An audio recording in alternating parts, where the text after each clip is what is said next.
Well, I see it's 2 o'clock, and I can't exactly see who's on it. I have a plus in the corner here, but with that, I'll call the meeting to order. Group A rotational. I don't think we ever do attendance, so I think with that, Mr. Wilson, you can just pass it right to you and conduct accordingly, sir.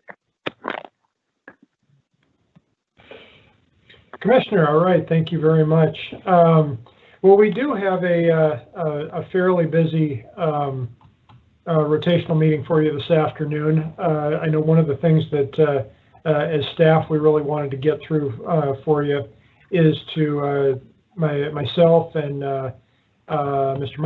Meister, Finance Director, Mr. Schmaltz, IT Director, and a number of others have had a number of conversations over the last couple of weeks with regard to potential ERP or accounting software programs and potentials moving forward. And so I would like to turn it right over to Mr. Montplaisir to run through some information that I think he has. He was going to share his screen or have Terry share his screen and run through some of the information that we've been learning in the last couple of weeks. Mike. Sure. You know, when we talked at budget time, we talked about obtaining a new ERP system for, you know, Cass County, and with the goal of getting off the AS400, which is kind of getting to its end of life, and we, you know, we need to make a transition at some time, and now it's probably as good as any. We have been working with OpenGov, and you know, it's been very enlightening. I think you know, we've been working with OpenGov for quite a few years as far as our portal, but Terry, this isn't the slides we were going to use. We were going to use the intro. Do you have that one? Yeah, let me go get it. Okay. People from my office have been looking at this, and Terry Schmaltz and Robert, along with Cindy from personnel. And basically what we're trying to come up with is a system that will fit our needs. One of the kind of the low points that we have right now, or one of the difficulties we have, is with budgeting. This would allow for a completely digital budget. Would be easier to get to from department requests to what we end up giving the board, and I think you'd be real excited with what you'd get. When we initially started thinking about an ERP solution, you know, we budgeted $250,000 for next year, knowing that that's just kind of a drop in the bucket of what it's eventually going to cost. So we're kind of encouraged by the pricing that we're getting here. We wouldn't have the server here, so we wouldn't have to be buying a lot of hardware. We'd be buying mostly software and basically operating in the cloud. It just, you know, we'd have everything kind of in one area and it'll all be data driven to make budget decisions and everything. There are some shortcomings that we don't have, that the system doesn't have, that we currently have. You know, we rely very heavily on work order processing, especially during floods, but also just in costing out our roads, that sort of thing, and they don't really have a solution for that yet. What they do have is the basic budgeting, planning, their finances, that sort of thing, and then their reporting and transparency platforms. So we're kind of in the initial stages, but you know, we're looking that if we end up recommending this one, that we want to kind of fast track and at least get budgeting online for next spring. We don't have overall costs yet. We would be patching some systems together. So it's just kind of at this time, it's kind of a shot in the dark, but we hope within the next couple of months to have everything tied down and be able to make a recommendation. So, but budgeting and planning is our strong point. Financial, general ledger is our strong point. All of our bank accounting, capital planning, workforce planning, and then our online budget book, along with the probably more enhancements on the public portal than what we have now. So, what's ERP stand for, Mike? Enterprise Reporting System. Enterprise Resource Planning. It's basically all of our core financials. And how much did you say we budgeted, Mike? We budgeted $250,000. When we've been looking, you know, our estimates have always been $1 million up. I think we'll be somewhat under that if we implemented this whole system, but it'll take several years to implement. The system we have now is not free by any means. You know, we bought the software 20 some years ago. Maintenance on it's what, Terry, about 60,000 a year? It's more right around 90. 90,000? But that doesn't include executive time, so that's another 40. So will you be able to, will the accept the data from the old system, or will it have to be all entered manually? Well, a large part of the implementation cost is converting data. And, you know, as an accountant, we've got 20 some years of data in our system, and I'd like to have all of it. Realistically, that's not going to be possible. They suggest 3 to 5 years. But yeah, you'll transfer the data that you need to start operating from that day forward. My concern is the history that you end up losing. I've been through 3 different conversions. Every one of the conversions, they've said, yep, we can bring all your data in, and none of them have ever done that. It's never worked out. If we could get 3 years to 5 years, I think that would be a real win. The other thing that we have in our advantage is that we have the OpenGov transparency portal, is we can download all of our current financial data to that and have that available to us. Probably not in as much detail as we currently have on our system, but we'd still have some access to that. The other area is payroll. We would like to have all of the payroll information that we can get online, simply because, you know, we get requests that go back several years, sometimes more than 10 years for employees. So it's something that we're kind of in the infancy, yet if we want to move forward, we're going to have to make some decisions in the next 2 months. So, Mike, are you looking at other alternatives, or have you settled on this? We've done some initial look at other systems. You know, we haven't ruled any out, really. This is the one we've been the most interested in at this point, and so we've done the deepest dive on this one.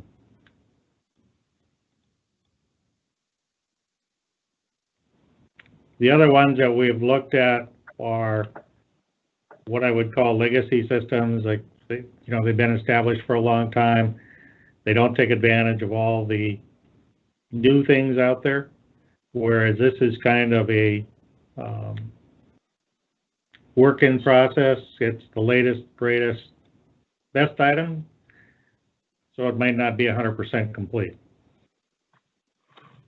I think the real strong point is they're really willing to work with customers and develop their system to the customer needs as they go along. Robert and I have had a number of conversations with the CEO of the company. They seem to be on a good wavelength. Robert, do you have anything to add?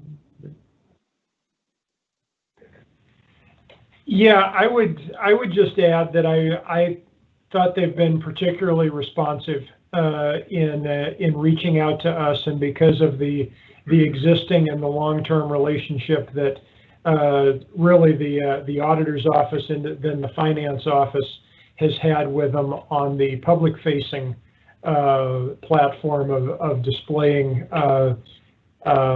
financial information publicly. You get the strong feeling that they value this relationship, and they want to make sure that they put their best foot forward. In some of our conversations, as they've talked about that from where their standard maintenance fee would be, that they would be looking at providing a 20 to a 25% discount on that in recognition of our history with them. Quite frankly, yeah, that caught my attention. Above and in addition to the fact that what they do seems very solid, and they seem to have a strong commitment to being best in market and to delivering a quality product. Just as I was starting to chat again, Commissioner Breitling is in my office and asked where they're based out of. They are based out of the Bay Area. This is a company that is solely devoted to government. They, went into business with the idea of good government and strong transparency. So it's something that, we'll have to do a lot more looking and researching and everything. I know the people in my office who, I kind of like the AS400. It does everything I want it to do, are real excited about going to something like this, with greater reporting capabilities and that sort of thing that right now is kind of a struggle.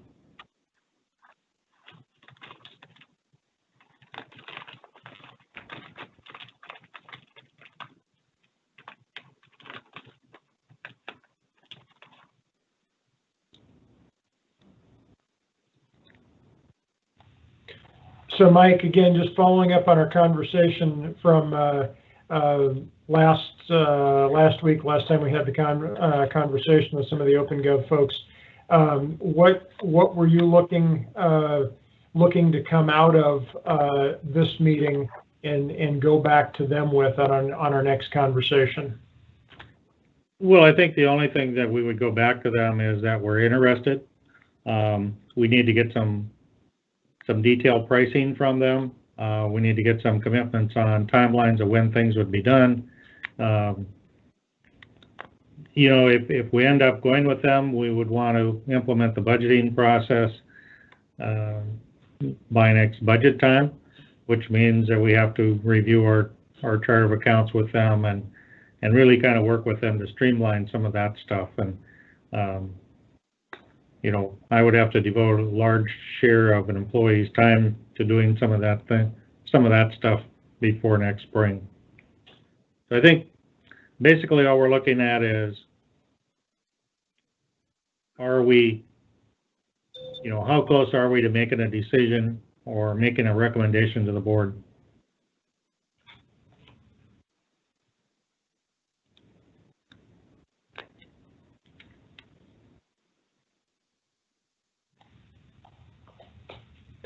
And again, I would just say my final comments as the conversations that I've been involved with OpenGov on, they do seem very responsive to the issues that are raised up.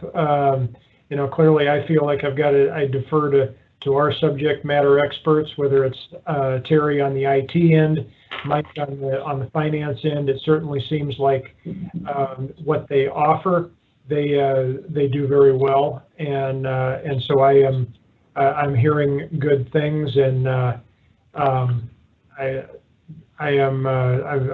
very comfortable with what I'm hearing to date. We've had some conversations last week on the work order system. Wyatt put together some information for them as to what we need, and so they're looking at that. And typically what they do is they have the core financials, and then they go out and they find the best of partners to partner with for the things like HR. So last week we had a demo on NeoGov. They'll be looking for who's got the best work order system, costing system out there that they can partner with. And so they're doing that research right now. So it's been an ongoing discussion with them. I think it's been fruitful.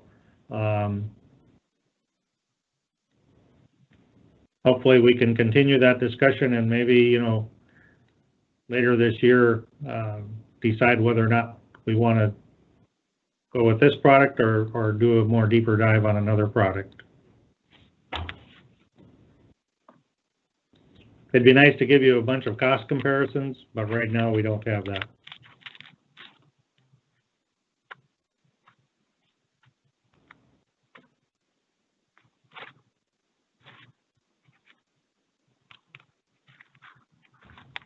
Are there any questions or feedback or anything that the board would like us to hear as we continue our review of this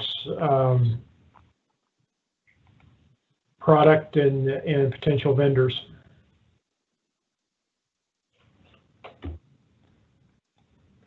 I'll tell you, the only concern I have is that really you have to maintain the old system while you're running the new system in order to access the data that doesn't transfer over. And I'm always a little bit troubled by that. But, you know, we have someone who's on the commission whose part of his job function relates to decisions like this. And I'd like to hear what Commissioner Steen has to say. Well, you know, I've listened to everything, and you guys are in the preliminary stages. You're leaning towards one. You haven't made a decision on one. I think the conversion process, Commissioner Pollock, that you're concerned about is typical in any conversion, because I've never seen a deal where they just flip the switch and you're all there. You know, you're getting one system up and running while you're relying on the old system for your data. You're always going through data conversion when you're, you know, converting systems. I don't know how you avoid that, and I'm not an IT guy, but I just haven't seen that happen in any, you know, big system that I've looked at. I think you know, you guys have to do your best as far as looking at systems that fit your needs. And I think I heard Mike say you looked at a few, you haven't ruled out any. Price has to be consideration, but also so does you know, workability. Does it meet your needs and does it work for you? So I think you're going down the right path, and you haven't made a decision yet. If you can find a system where you don't have any crossover on conversion, that would be great. But I've not heard of it. And maybe Terry has some updates on that. Terry, do you want to put up the slide on the draft project plan, the length of time it would take to implement this? Yeah, give me a second here.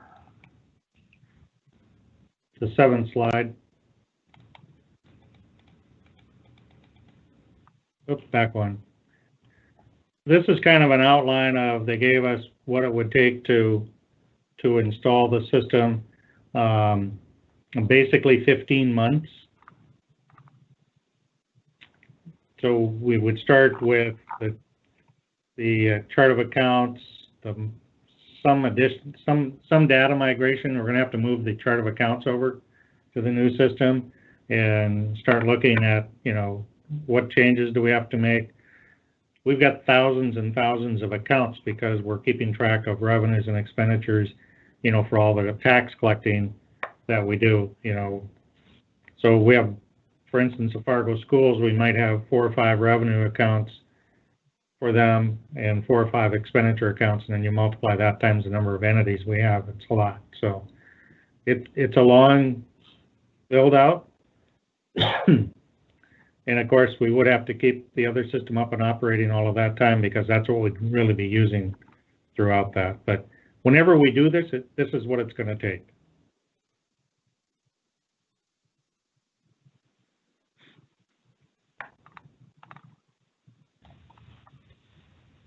And again, to Mike and Terry, really a great appreciation for their experience in their respective fields and being able to critically review the information as it's being shared with us of the functionality and the potentials and the potential shortfalls of this particular software package and some of the other ones as well. So we will keep you up to speed, and obviously this is a big decision and a big potential project that you'll hear much more on in future weeks and months.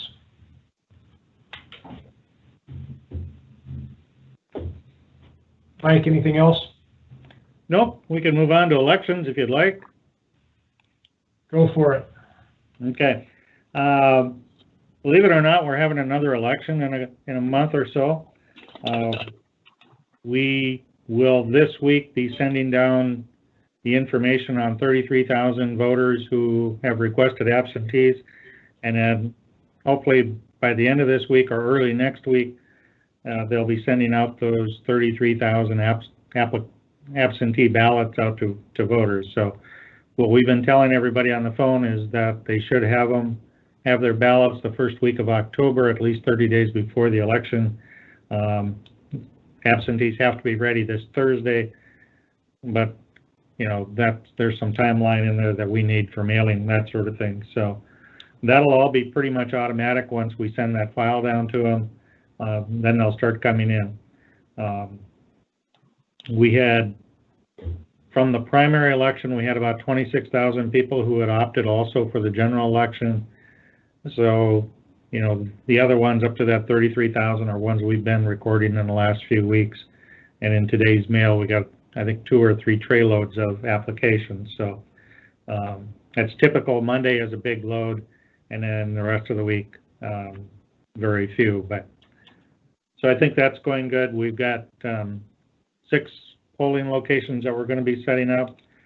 Terry and Tammy from IT have been doing all the legwork on that, getting those mapped out, where we're going to put things, how we're going to control crowds, that sort of thing.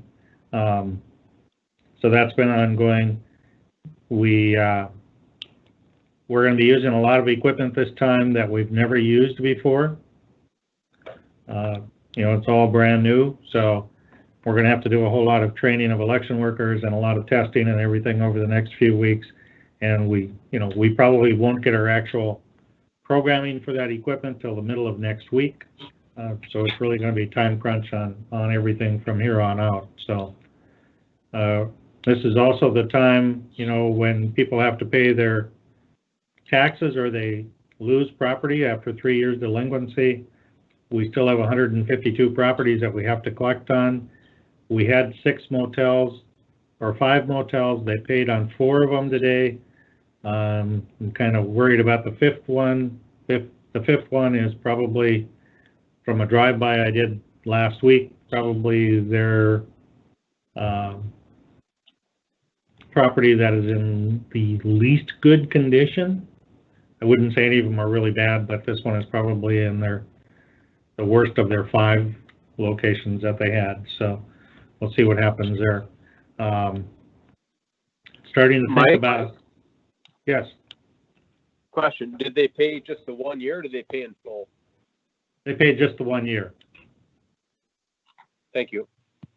We're starting to think about, you know, if we have this many properties on our sale, although I think probably 100 of those properties all belong to one developer, and I'm sure that they will pay, you know, by the first. But how do we do the sale with social distancing and that sort of thing?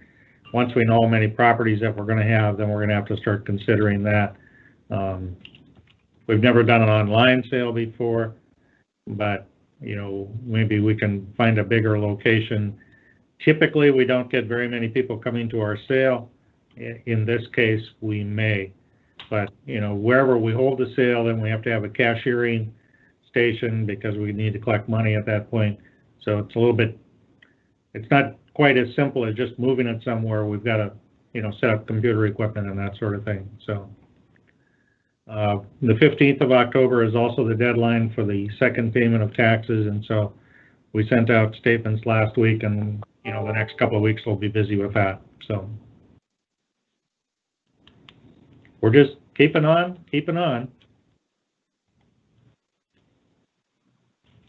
That's it from my end. Thanks, Mike. And it is obvious that you and your office are you're running at a pretty quick clip right now. So great work, and we do appreciate that. I have a question, and that is, has the FM Convention and Visitors Bureau done anything about helping subsidize the hotels, motels through this time period? If anyone knows? I can speak to that, Dewey. Please do. What they've done, so the CVB has done its best under less than ideal circumstances, everything from helping owners try to gain renters and people coming in for the day, and as far as finding employees, if need be, new jobs. So they've done what they can given the limited constraints they have at the time, if that helps. So I guess they've done what they can.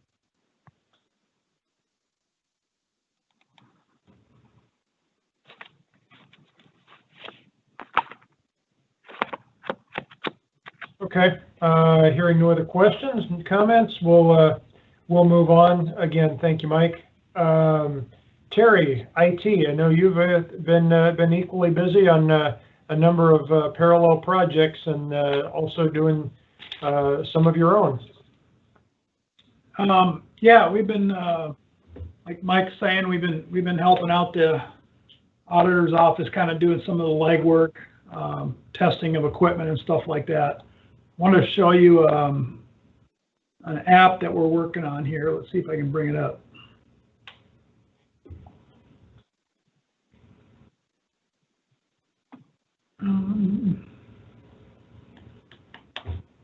All right, I'll let that think for a little bit.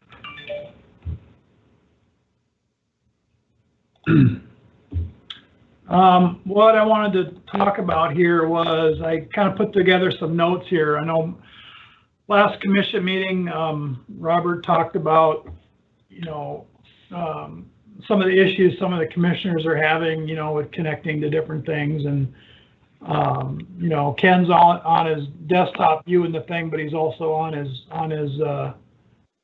cell phone, I think. And Mike had some problems, or not Mike, Mary had some problems connecting, I guess, from home. And part of it has to do with, it's on personal devices. And to be honest with you, we don't let employees bring their personal devices into the courthouse and connect to the network and do the things on there. So we're trying to accommodate you guys, but also want to maintain that security. So some of the couple things that we brought up was, should we just, give the commissioners, devices or something so we can manage them, and that they're loaded with the correct software and they have all the updates on them and stuff like that. When we originally started some replacements earlier this year, we tried out some options, with bigger monitors up on the dais for you guys, and the laptops you had there never left the station. Well, that was before all the remote work and COVID thing came about. If we would have known ahead about COVID, I think we would probably went laptops to begin with. But here's where we are in the case. So I just threw together some summaries of, a Surface or some type of laptop versus an iPad. A Surface, the Pros, any. A lot of there's a lot of need for iPhone and Android apps, but to be honest with you, a lot of the applications are all PC based. So if we go to, a Surface Pro, it has a Windows based system, and we'd be able to support those kind of apps and things like that. Now, granted, the commissioners don't deal with, all the different apps that most of the county employees do, so that may not be that big of a thing. The cons to that is that, we have the ability to, or you guys have the ability now to change your password online. So there's a process you can go through on the Office 365 portal to change your password. However, when you're doing that remotely on a Surface, it doesn't update the password to log into the Surface. You have to be connected to a network to do that. On the iPad side, you know, the pros there is, you know, we can manage, and, you know, if you're missing an icon to Teams or something like that, we can push that out remotely. You can do the same thing on Office 365, and you can update your network password. You know, you're logging into the iPad with a PIN number rather than, you know, or a fingerprint or whatever, or a PIN versus your network password. The cons are, you know, we don't have a lot of apps that are specific to Cass County, so we wouldn't be able to generate anything other than, you know, Teams or Outlook or stuff like that. If we wanted to do anything beyond that, then we would be looking at developing or purchasing specific apps for iOS. But for the most part, you know, most of the county employees are on Surface, and our tech team is pretty familiar with those. But we're familiar with the iPad, deploying things with iPad, you know, just as easy. So I'm just going to kind of throw that out there. If you want more discussion about this, there's kind of the cost on the screen. The iPad, you know, I kind of went for the larger screen, which is a 12.9. You know, that's about $1,400. If you wanted to be able to, you know, work with it no matter where you're at, you'd have to add the LTE option. So there's the two costs are, you know, $1,750 or $1,850.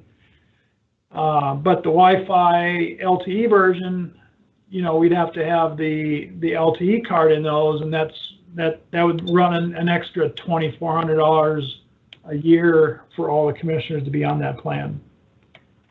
So I'm open to any discussion or questions about that issue.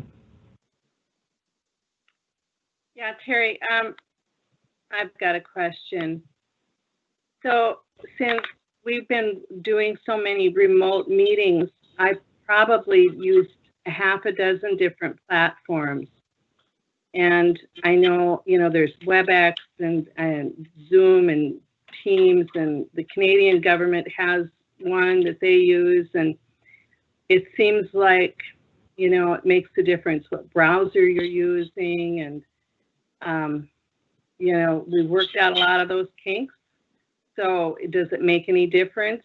You know, because it's not all Teams that we're taking meetings for. It's a bunch of stuff. So would that have any impact? On either one, I don't think so.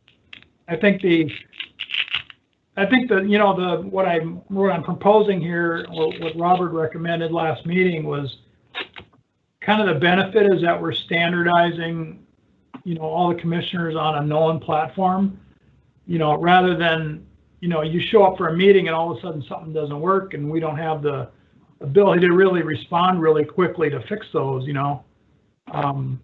But if it's something that we know is in our system that we're managing and updating and keeping everybody update, just like, you know, Jason out the highway department, you know, he's getting all those same updates. And we don't hear anything from a lot of them either, you know, because we're kind of staying on top of it. When you're trying to deal it with a personal device, it becomes a little bit more of a manage issue. Sure. Well, I certainly understand. I understand. Ken Pollock here. Terry, would you provide that a hard copy of what you showed? I just can't make any of it out. Yeah. And I would consider favorably a move to have us all go to the Surface. I mean, I'm kind of changing my position from when we first talked about it. I just thought it was a redundancy, but I can see the advantages that you're promoting. It just ends up being a disadvantage for those of us commissioners when we either have to have two devices or end up with some of our personal stuff on the county device. And so, but I think we could probably work through that. Yeah, I mean, that's another good point. I mean, it's like we're gonna, you might run into some open records issue if you're composing a letter or something on a personal laptop. That's not always a good thing. Yeah, well, we're susceptible to those same issues and concerns today, just as we would be if we had our own county device. The exposure is the same either way, except now someone could request our personal computer because we maybe have some work product on it. Sure. So I have one more question for you, Terry. Would whether or not you go with an iOS or Windows, you talked about having apps. I don't really feel like I need any apps other than Teams, and because all I really do with my computer is either get on a meeting or respond to an email. I mean, I don't use any of the, I just don't do the kind of work that various other employees would do, whether it be accounting or whatever. So is that really a big issue, the apps? Well, I'm using apps kind of generically. An app could be Outlook or Word, or it could be, an actual app on the app like you're thinking of on an iPhone or something like that. So I'm kind of using the term app kind of loosely. It could be Outlook, could be Word, could be Excel, that kind of thing. Okay. Ken, you got a question? No, I just forgot to turn my hand off. This is Chad. I guess I'm still struggling with the investment. I get the convenience of it all, and I get the logic behind it, but I'm still struggling. I guess I don't have many problems. The only problem I had was a setting or two during a couple different meetings where I had to come in as a visitor, and that's really about it. From the City of Fargo stuff I'm doing, which is on a regular basis, to all this county stuff, I'm not having any issues, I guess. So. And Chad, could I add, even though I had a little bit of an issue just now, I really have, it's really gone exceptionally well. Had I asked Terry what to do or any other IT person, they would have said, why don't you restart your computer? And that's what I did, and it worked. So, I could have had the same problem with whatever device I think I had in front of me, and that probably would have been the solution. But I would say that, I'm not having any great difficulty either. It's gone really, really well. But if it seems to be better for county security, I guess I'm kind of softening up on the idea. This is Commissioner Breitling. I think back to a comment that Commissioner Steen made, and I think there's a great deal of merit to what he's concerned about. I don't come down to the courthouse all the time. I do MetroCog, Lake Agassiz, 4 or 5 different drain boards on my computer at home. Now, if that is going to be subpoenaed and I lose that device because they want to look at public records, that's a big problem, I think. And I think we have to start thinking about it that way and addressing it.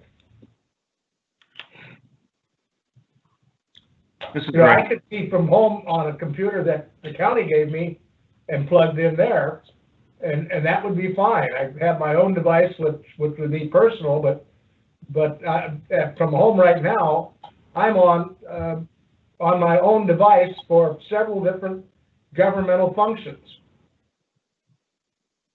Yeah, this is Rick. Just to follow up, Bill, you beat me to it. My concern still is I don't think that I should be having to put all the county data that I have onto my personal computer for the same reasons you commented on. I think the other thing, Terry, you can comment on this because I don't know the answer.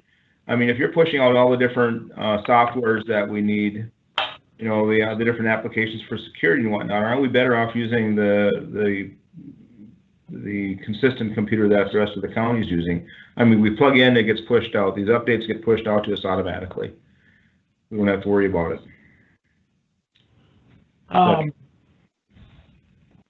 You know, as far as the security goes, I mean, we can manage either an iPad or a Surface as far as management, right? We've got a system in place for both that manage that security.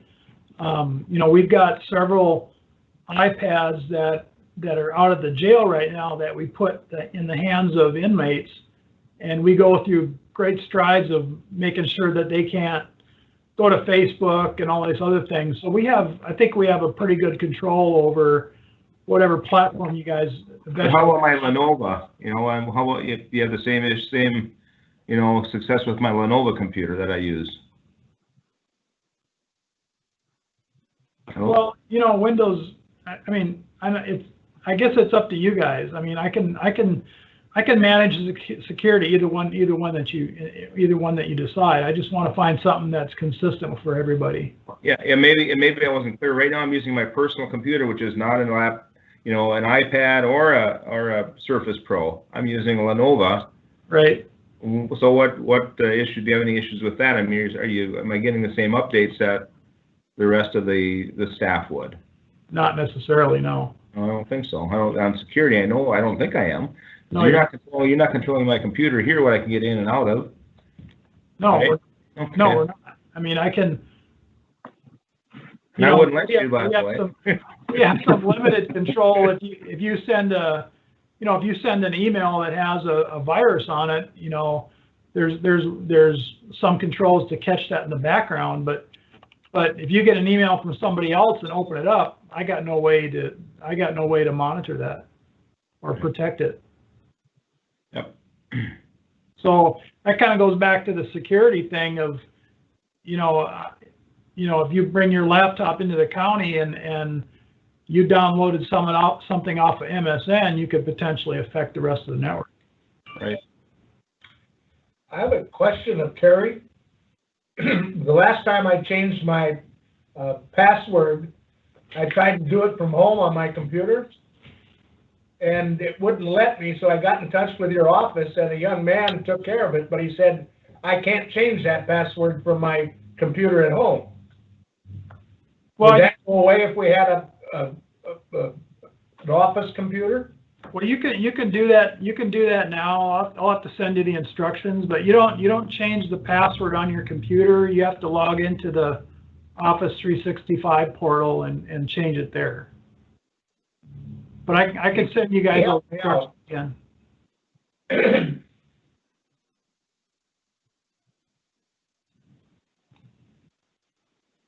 Terry, is anyone else using iPads, or is it pretty much all Surfaces?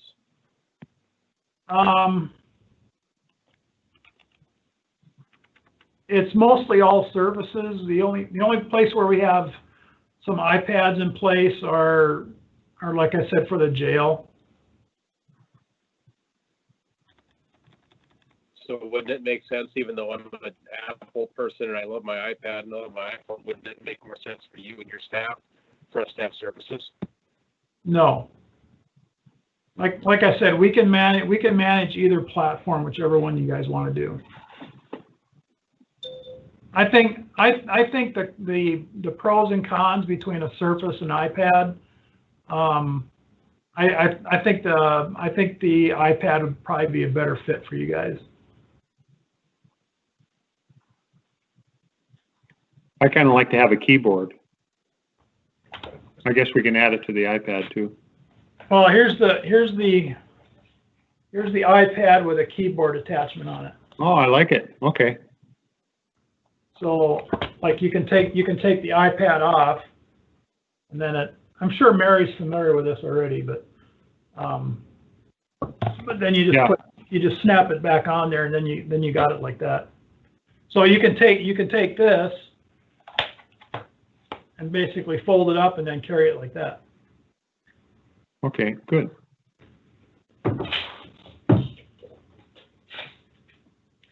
It'd be a pretty slick way to go. You know, it would probably make sense. And it's smaller. Actually, what I'm hauling around is a MacBook Air. I mean, it's small, but it's not that small. You know, so. Well, and the other side of this is the exposure that that I am inadvertently giving the county by bringing my own personal computer in to the meeting today. You know, I don't want to be responsible for some major system problem. Well, and if I can jump in here just as one example, and I don't know if this is actually an apples to apples thing or not, but just as we got this meeting started, I got an email that looked legit. I wasn't 100% sure of it. Forwarded it over to Terry, said, I just want to double check. Sounds like it's a large scale phishing thing that's coming into the organization right now. I have to guess that there's some greater ability to police that, or at least be aware of it, if we're you know, all on a consistent devices or consistent sets of updates for security protocols to catch and allow Terry to be able to react to those sorts of potential intrusions. That's true. I mean, that's something that just it started coming in just after lunch here. We got a few reports on it, and the unfortunate thing on that, I don't know if anybody else got it, but the unfortunate thing was that it came from somebody. It was a phishing attack from somebody from the state. Now, obviously, it probably didn't come from them. It was probably a hacked email or something like that. But I think Mike got it last week, and we took a look at it, and then it started to. I think today it started going out to more people. So we've got something in the back to catch and kind of mitigate some of that stuff. So if you guys were on a county laptop, you know, we'd be able to block those, and or an iPad anyway, but we'd be able to at least monitor, you know, the activity and, you know, have some mitigating response to it. Thankfully, the administrator didn't open that. Ooh, that's good. Well, great discussion. Don't want to cut it off, but we got a couple more departments wanted to get to before the end of the meeting. Go ahead. I'm done. Okay. Rick, your hand's still up. Is that from old discussion? Old discussion. I'll take it down. Okay, very good. We'll move on, and Terry and I will move forward on a set of proposals to bring forward at a future date. Paul, tax equalization. All right, thanks there, Robert, and thanks everybody. Kind of good to hear from everybody again. I feel like it's been quite a while since I've talked to anybody here. So I'm gonna do a quick share of my screen here and go over kind of some things relating to our office so far this year. Looks like it just popped up. Everybody seen that all right? I see it, but I can't read it. Oh, okay. I'll try to, let's see. I'll go over the specifics of the number, but just kind of fill everybody in right now. We're working, still finalizing our reappraisal area for the year. We're in the last batch of townships and cities that require the sketches picked up from scratch, everything. So we'll have digital records of those. There's about 14 townships remaining that we've finalized. The guys are out working right now in Harwood Township. Once they finish that, they're going to circle back, do some cleanup work from Stanley that we actually started last year.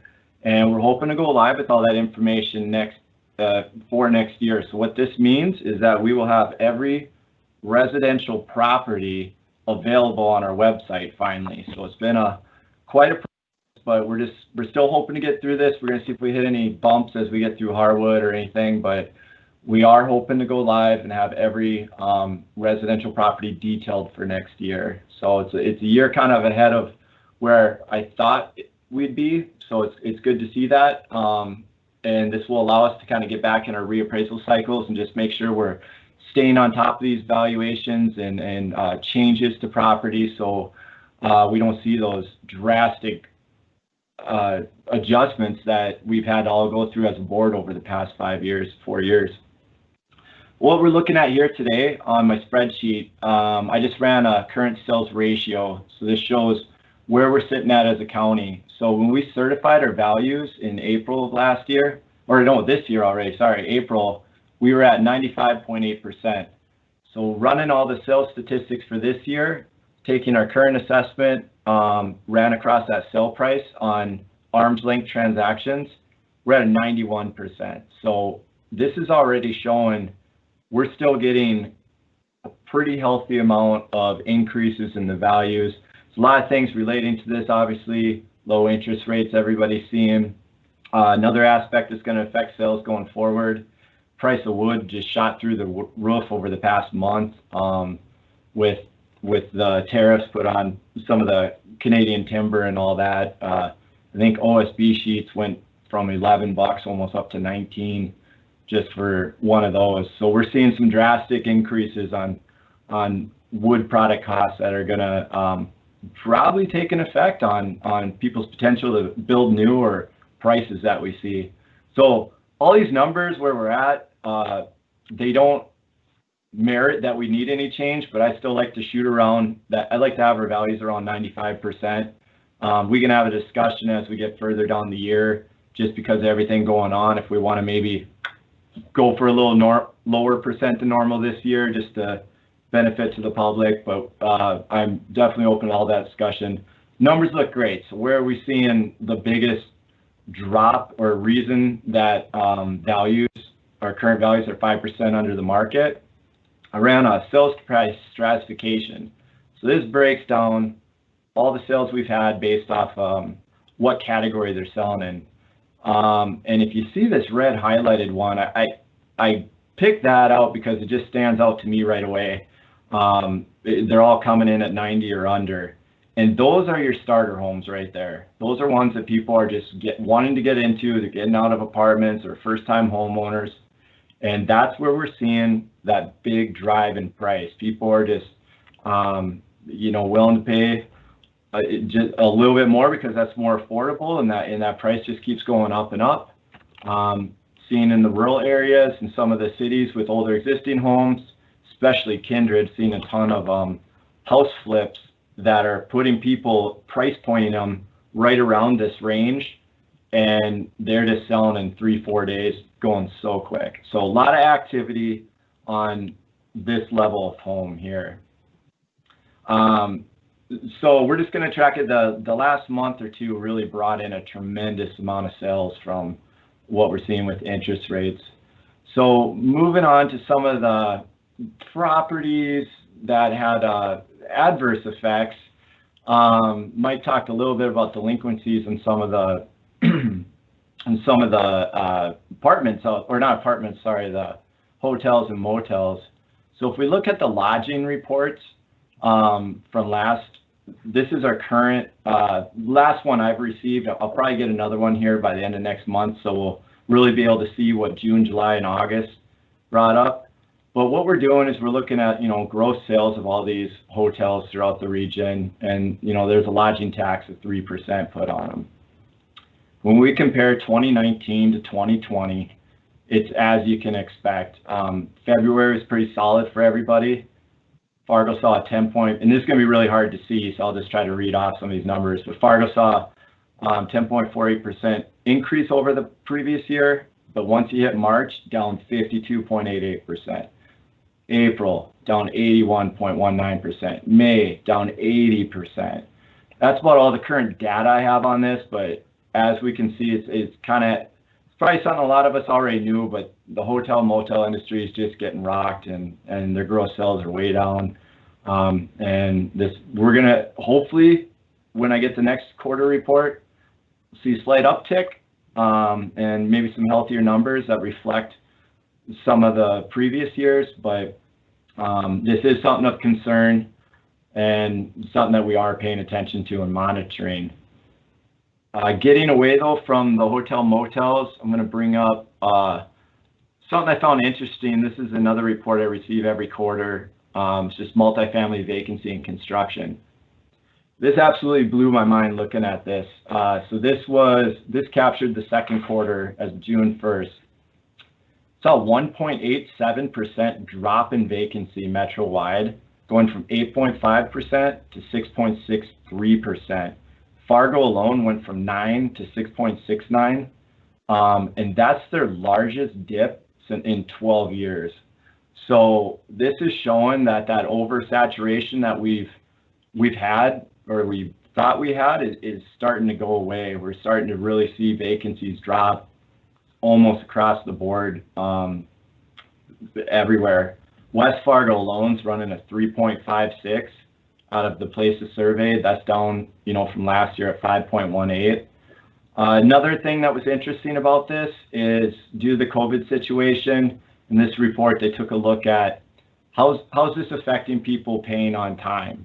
Are tenants, getting kicked out, or what's going on with that scenario?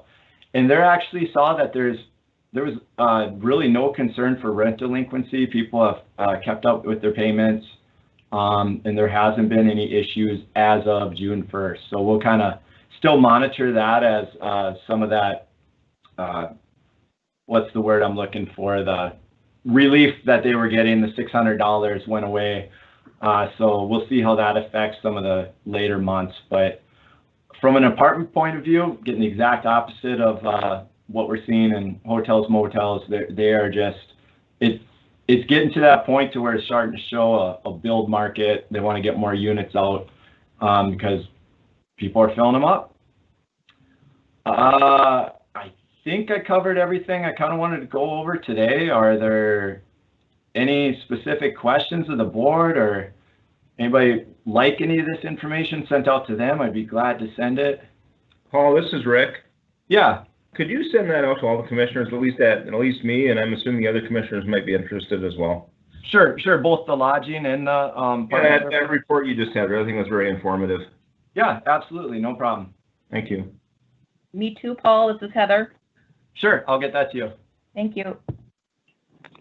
Paul, this is Chad. I know we want to keep valuations low, but obviously I think we all know state law requires, I think anyway, that we be within 10%. So it's not the value of the property, it's the rate of taxation against the property. So are we worried that if you see an acceleration over this last year that we're almost at that 10%, are we worried about falling behind? And if so, that's what I'd really like to have for a deeper discussion once we get our final numbers, because that's why I always try to keep it as close to the 95 range as possible, so you don't have that fall behind. And if you have drastic changes up or down, it's easier to monitor that. So when do we have that discussion, and how long would it take for you to catch up? Well, so these are our current sales prices versus our current assessed values on those properties. So what I do is I analyze this after our last sales are reported in December, and then that's where I determine at that time how much of an increase we need to give to certain types of properties to bring that assessment level up that 5% or whatever it needs to be in a range more supportive of those sales. So there's still, going to be quite a few months left of data that we need to collect and monitor and kind of see where that final sales ratio amount is.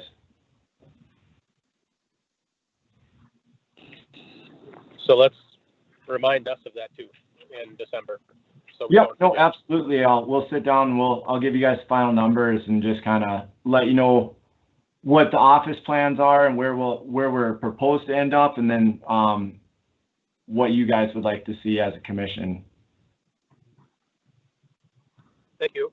Yep.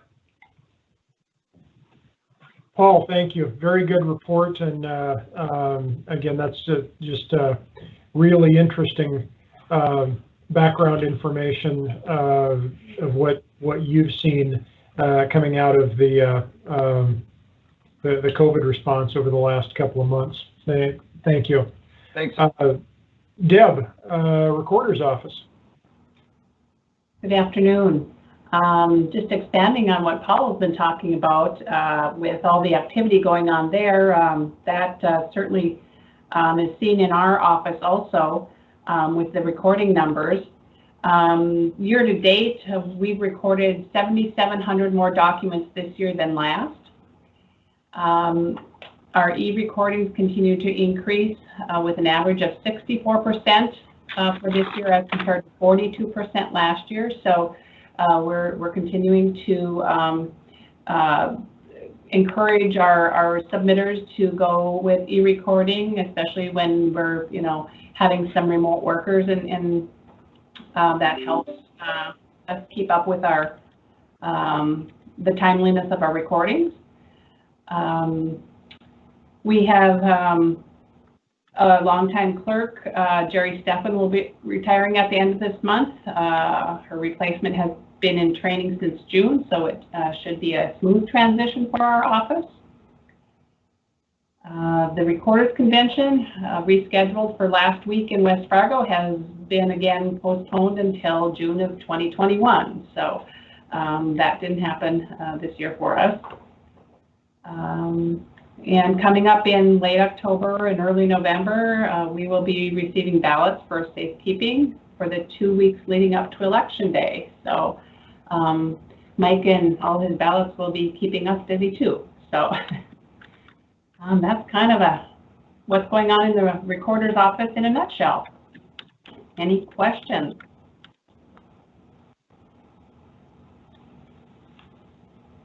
Any questions for Deb? All right, thank you. That 77% increase from a year ago, that's pretty dramatic. Thank you. Let's see.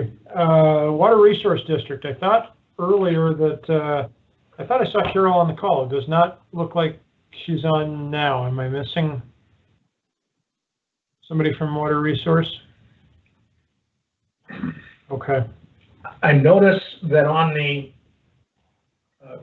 agenda for our 3:30 meeting, you have listed a 8 o'clock Thursday morning Joint Water Resource Board meeting.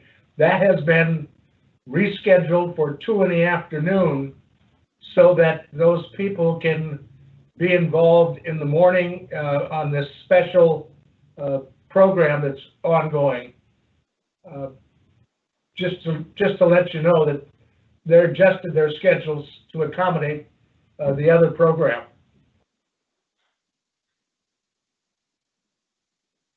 And that's the State Water Commission meeting?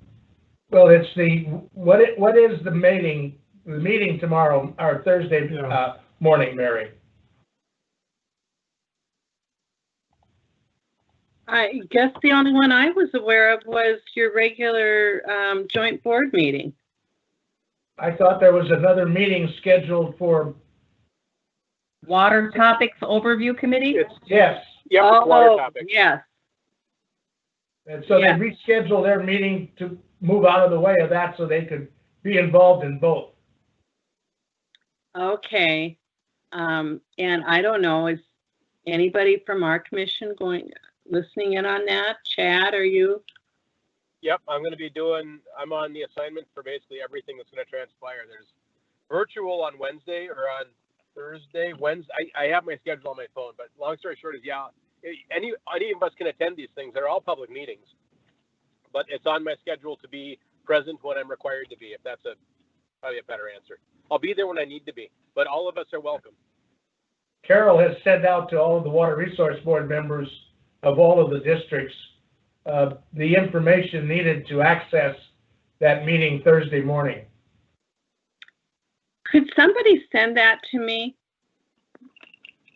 I could, but it's on my computer at home. Or, Heather, do you have a link that you could send me? I don't have Mary, it. what I'll do is I'll contact Joel and I'll have him tell all of you how the diversion, it's as good as it can get. It's a virtual meeting, and I believe we're on at 9:10, which usually means 9:30, but Sure. That's when we're scheduled to be on, and it might be good. Again, it's an easy thing. You double-click your mouse, and you're logged in. No driving to Bismarck this time. So I'll have Joel forward that to all of us, just so if you choose to attend, again, public meeting, no big deal. If you choose to attend, so be it. Heather, we'd have to notice that, wouldn't we? we're not going to see. It's all virtual. So let's talk about that during committee reports today. Yeah, thanks for bringing that up, Dwayne. Appreciate it. I was just about to forward that out when I paused just as somebody else was talking about the number of attendees, and so let's have that conversation at 3:30 as well. I think that'd be very good. I've got for admin office, I've got a kind of a laundry list of things that I'm going to run through here very quickly. If any of you want me to slow down and go into greater detail on any of those, I'm happy to. But I'm gonna hit a number of topics. We're going to have an item on the commission agenda this afternoon, talk about a hiring process and timeline for the coroner position. So again, you'll hear more about that shortly, but we're really essentially treating that as a department head hire and reflecting a timeline and a process that corresponds to treating it as such. Obviously, COVID-19 is still very much with us. You will notice my commission report this afternoon is very much abbreviated. That is not to indicate that there's not activity going on, just simply that there's some follow-up activity to authorizations that you approved last meeting for utilizing some of the CARES funds. But what's not listed there are public health meetings multiple times a week that Commissioner Peterson and I are sitting in on, and those continue, and we are getting information real time coming out of those. I just this particular week didn't feel like there was a lot of new information needed. Any my report is brief because we also have some other agenda items that will take some additional time. I've got as part of the COVID follow-up and conversations that have gone on over the last couple of months, I have started doing a weekly touch base call with my counterparts from West Fargo, Clay, and Moorhead. Has been very good. Again, initially a lot of it was focused on COVID-related things and coordinating that effort. It's broadened a little bit just so we have and become an opportunity for us to just have a really understanding of what each entity is doing and how it might impact each other, and I've been very pleased with that. I